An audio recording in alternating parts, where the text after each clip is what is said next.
तो दोस्तों, आज दिल्ली में चुनाव आयोग की बहुप्रतीक्षित प्रेस कॉन्फ्रेंस हुई। पूरा देश पिछले 10 दिनों से ये इंतजार कर रहा था, तब से जब से राहुल गांधी ने प्रेस कॉन्फ्रेंस करके ये आरोप लगाया कि कर्नाटक की एक सीट पर 1 लाख वोटों की धांधली हुई है, कि चुनाव आयोग सामने आएगा और तमाम सवालों के जवाब देगा। ज्ञानेश कुमार जी आज सामने थे, मीडिया के तमाम सवाल थे, उन्होंने जवाब भी दिया, लेकिन उन सवालों के बीच में भी कई सवाल अनछुए रह गए, क्योंकि कुछ सवालों को ज्ञानेश कुमार जी ने डक कर दिया। उन्होंने ये नहीं बताया कि machine readable data Congress party को तो नहीं दिया जा रहा है, जबकि भारतीय जनता पार्टी को तो दे दिया जा रहा है। जबकि राहुल गांधी ये कह रहे हैं लगातार कि हमको मशीन रीडेबल डेटा दे दीजिए, हमको मशीन रीडेबल वोटर लिस्ट दे दीजिए। लेकिन ज्ञानेश कुमार जी क्या कहते हैं प्रेस कॉन्फ्रेंस में कि 2019 में सुप्रीम कोर्ट ने कहा था कि अगर ऐसी लिस्ट दी गई तो ये वोटर्स की निजता का हनन हो जाएगा। लेकिन भारतीय जनता पार्टी को वो लिस्ट मिल जाती है और कांग्रेस पार्टी के लिए ही क्या ये वोटर की निजता का सवाल खड़ा हो जाता है। नमस्कार, मेरा नाम हिमांशु मिश्रा है, आप देख रहे हैं 4 PM न्यूज नेटवर्क। दोस्तों, ज्ञानेश कुमार जी आज पूरे फिल्मी मूड में आए थे और उन्होंने साफ तौर से ये ऐलान कर दिया कि जो भी आरोप विपक्ष की तरफ से लगाए जा रहे हैं वोटर लिस्ट को लेकर, वो सरासर गलत है, पूरी तरीके से सही नहीं है। अब ऐसे में सवाल ये उठता है कि इसका परीक्षण कौन करेगा, कैसे चेक होगा कि विपक्ष के आरोप गलत हैं या फिर विपक्ष के आरोप सही हैं, क्योंकि वही आरोप तो सत्ता पक्ष के लोग भी लगा रहे हैं। अनुराग ठाकुर ने भी प्रेस कॉन्फ्रेंस करके यही कहा ना कि रायबरेली की सीट हो, वायनाड की सीट हो, कन्नौज की सीट हो, तमाम और जो विपक्षी नेता हैं बड़े बड़े, उनकी सीटें हो, वहां पर वोटर लिस्ट में धांधली की गई है, जो फर्जी वोटर हैं वहां पर भी मौजूद थे। ऐसे में यह कैसे चेक होगा कि वोटर लिस्ट सही है या गलत है? इसके लिए मशीन रीडेबल अगर आप वोटर लिस्ट देंगे तो फिर आसान हो जाएगा। ज्ञानेश कुमार जी एक तरफ ये कह रहे हैं कि राहुल गांधी को जो लिस्ट दी गई या फिर कांग्रेस पार्टी को जो वोटर लिस्ट दी गई वो हमारी तरफ से ही दी गई। अब जब वोटर लिस्ट उनकी ही तरफ से दी गई है तो फिर उस वोटर लिस्ट को वो गलत क्यों बता रहे हैं, और ये क्यों कह रहे हैं कि वो जो डेटा दिखा रहे हैं राहुल गांधी वो गलत है? अगर वो गलत है तो सही क्या है, इसको बताना चाहिए। इस बात के लिए हलफनामा लेने की जरूरत कहां से पड़ जाती है? और ऐसे में जब सिर्फ कथित तौर पर राहुल गांधी भी आरोप लगा रहे हैं और कथित तौर पर चुनाव आयोग भी ये कह रहा है कि वो गलत है, तो फिर सत्यापन होगा कैसे? कैसे पता चलेगा इस देश को कि कौन झूठ बोल रहा है, कौन सच बोल रहा है? इसके लिए आपको वीडियो फुटेजेस देनी चाहिए, आपको ऐसी लिस्ट मुहैया करानी चाहिए जिस पर एनालिसिस जल्दी से हो पाए, कंप्यूटराइज्ड तरीके से हो पाए, लेकिन आप वो देने से कतरा रहे हैं। जबकि भारतीय जनता पार्टी को तो बड़ी आसानी से आपने वो लिस्ट दे दी, जिससे अनुराग ठाकुर सामने आए कुछ ही दिनों बाद और उन्होंने विपक्ष के तमाम नेताओं की कलई खोल दी। उन्होंने कहा कि ये तो फर्जी वोटर के जरिए सांसद बने हैं, इन्होंने चुनाव जीता है, जबकि विपक्ष को वो लिस्ट नहीं दी जा रही है। इस बीच क्या लेकर आया जा रहा है? मां बहन बेटी का तर्क। क्या है खबर, देखिए जरा। किसी बहू बेटी की CCTV फुटेज जारी करनी चाहिए क्या? चुनाव आयोग का राहुल गांधी को जवाब। मुख्य चुनाव आयुक्त ज्ञानेश कुमार ने कहा है कि वोटरों के फोटो, नाम और पहचान सार्वजनिक रूप से दिखाए गए, जो उनकी निजता का उल्लंघन है। यानी कि राहुल गांधी ने जो प्रेस कॉन्फ्रेंस की उसमें तमाम वोटर्स का जिक्र किया, तमाम एड्रेसेस का जिक्र किया, ये उनकी निजता का हनन हो गया। ऐसे में सवाल ये खड़ा होता है, एनालिसिस होगा कैसे? अगर कोई व्यक्ति ये कह रहा है कि वोटर लिस्ट में गड़बड़ी है, अब आप उसके समय पर सवाल उठा रहे हैं कि आपने तब क्यों नहीं कहा जब हमने वोटर लिस्ट तैयार कर रहे थे, हम तब आपको मौका दिया गया था इतने दिनों का, तब तो आप नहीं बोले, अब शांत हो गए।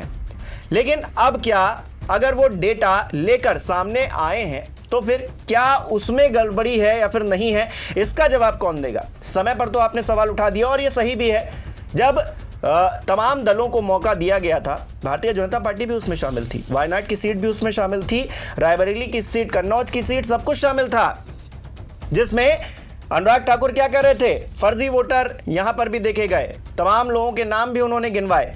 ऐसे में अनुराग ठाकुर के पास भी मौका था, अब वो निकल कर क्यों सामने आए? और उनसे तो एफिडेविट नहीं मांगा गया, यहां पर एफिडेविट क्यों मांगा जा रहा है और निजता का उल्लंघन हो जाएगा, ये बात क्यों कही जा रही है? क्या मुंह छिपाने की कोशिश है? क्या बहाने बनाए जा रहे हैं? अपने आप में यह सवाल खड़ा हो गया है।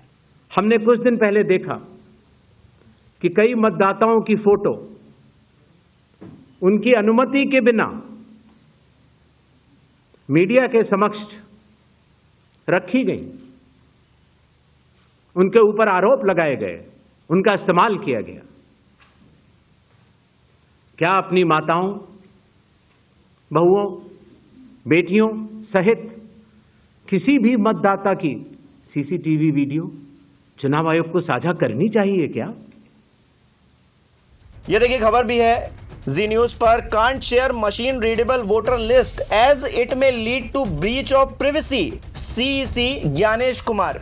प्रिवेसी का उल्लंघन हो जाएगा, किसी की निजता का उल्लंघन हो जाएगा, ये बात ज्ञानेश कुमार जी कह रहे हैं अगर हमने मशीन रीडेबल वोटर लिस्ट दे दी। अच्छा ठीक है, आप मशीन रीडेबल अगर वोटर लिस्ट देंगे तो इससे निजता का हनन हो जाएगा, लेकिन वो जो नॉर्मल लिस्ट आपने जत्था पकड़ा दिया था कांग्रेस पार्टी को, उससे किसी की निजता का हनन नहीं होता है क्या? अपने आप में ये भी सवाल है। फिर तो आपको वोटर लिस्ट देनी ही नहीं चाहिए किसी भी तरीके से। मशीन रीडेबल छोड़िए, आपको वोटर लिस्ट ही नहीं देनी चाहिए। और आपने एक नया नियम कायदा कानून बना दिया कि हम 45 दिनों के अंदर वीडियो फुटेजेस भी हटा देंगे, डिलीट कर देंगे। वो क्यों? क्या उससे भी कुछ छिपा रहे थे क्या? कैसे पता चलेगा इस देश को अंदर कि कौन झूठ बोल रहा है, कौन सच बोल रहा है? आप तो आए, आपने एक हीरो की तरह भाषण दिया और आप चले गए। ऐसे में क्या साबित हुआ? क्या आप राहुल गांधी के आरोपों को झूठा साबित कर पाए? आप तो ये कह रहे हैं हमको शपथ पत्र दे दीजिए, 7 दिनों के अंदर अगर आपका शपथ पत्र नहीं आया तो आपके आरोप झूठे हैं। अब बताइए ये कैसी बात हुई? सूची में आपका नाम एक बार और है तो आपने 2 बार मतदान किया होगा और कानूनी अपराध किया होगा, और मेरे सारे मतदाताओं को अपराधी बनाना और चुनाव आयोग शांत रहे, संभव नहीं। हलफनामा देना होगा या देश से माफी मांगनी होगी, तीसरा विकल्प नहीं है। आपके माध्यम से मैं यह भी कहना चाहता हूं, अगर 7 दिन में हलफनामा नहीं मिला तो इसका अर्थ ये सारे आरोप निराधार हैं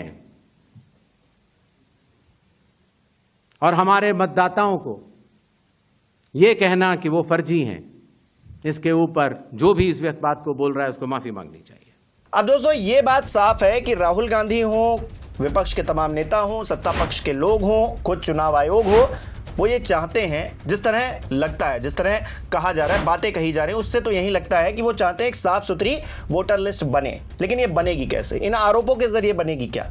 चुनाव आयोग ने 10 दिन ले लिया ये बताने के लिए कि राहुल गांधी 7 दिनों के अंदर अगर शपथ पत्र नहीं देते हैं तो उनके आरोप झूठे हैं। ये बात तो 24 घंटे के अंदर भी कही जा सकती थी। और इतना बड़ा आरोप अगर लग रहा है और इतने सारी चीजें निकलकर सामने आ रही हैं, कई एड्रेसेस 00 नजर आ रहे हैं, कई लोग डबल वहां पर नजर आ रहे हैं जिनका नाम वोटर लिस्ट में है, और आप ये कह रहे हैं कि वोटर लिस्ट अलग है, मतदान करने वाले लोग अलग हैं। इसका क्या मतलब है? आप खामीपूर्ण वोटर लिस्ट बनाएंगे और जो वोट करने लोग जा रहे हैं उनको ही आप सही तरीके से वहां पर वोट डलवाएंगे। तो ये लिस्ट बना क्यों रहे हैं? लिस्ट मत बनाइए। जब इतनी ही खामियां हैं इसमें तो ये वोटर लिस्ट बनाने का कोई मतलब होता है क्या? मत बनाइए। SIR की प्रक्रिया आप कर रहे हैं, उसके तहत इतनी खामीपूर्ण आपने वोटर लिस्ट बनाई है। EPIC नंबर 2 लोगों को बट रहे हैं, तमाम लोगों के एड्रेसेस फेक है। 124 साल की एक महिला निकलकर सामने आ जाती है। 124 साल का इस देश के अंदर कौन है भाई? कितने लोग ही हैं जो 124 साल के हैं? अपने आप में बड़ी हैरानी वाली बात है। और इसमें आप विपक्ष से ये अपेक्षा रख रहे हैं कि वो आपकी खामियों को लाकर आपके सामने रखे, तब आप उसमें सुधार करेंगे। बताइए, आप तो कह रहे हैं जमीन पर हमारे हजारों लोग काम कर रहे हैं। ये हजारों लोग कैसे काम कर रहे हैं? और मानना चाहिए इस बात को, तो मैं भी मानता हूं कि ये कोई आसान काम नहीं है। वोटर लिस्ट बनाना अपने आप में बहुत ही ज्यादा हेक्टिक काम है, बहुत ज्यादा कठिन काम है, लेकिन उसको करने की जिम्मेदारी तो आप ही के पास में है ना। संवैधानिक तौर पर आप ही को जिम्मेदारी मिल रखी है, विपक्ष को थोड़ी ना, सत्ता पक्ष को थोड़ी ना मिल रखी है, आप ही को करना होगा। लेकिन आप कह रहे हैं कि खामियां हैं तो हमको बताइए, नहीं तो कुछ नहीं हो सकता। कुछ कैसे नहीं हो सकता? देश के अंदर अगर ये आरोप लग रहे हैं कि वोट की चोरी की जा रही है, आप कह रहे हैं इस शब्द से आपको दिक्कत है, चलिए इस शब्द को हटा दीजिए। आपको अच्छा नहीं लग रहा होगा, ये शब्द नहीं अच्छा लग रहा है तो क्या वो जो आरोप लग रहे हैं वो गलत साबित हो जाएंगे? अपने आप में ये सवाल खड़े हो रहे हैं दोस्तों, और इन सवालों को लेकर अभी भी कई सवाल विपक्ष के मन में है, कई सवाल जनता के मन में है, लेकिन जवाब अब तक भी नहीं मिला है प्रेस कॉन्फ्रेंस होने के बाद भी। आपको क्या लगता है? कमेंट करके हमको बताइए। इस वीडियो को लाइक कीजिए, शेयर कीजिए, और हमारे चैनल को सब्सक्राइब नहीं किया है तो वो भी कीजिए।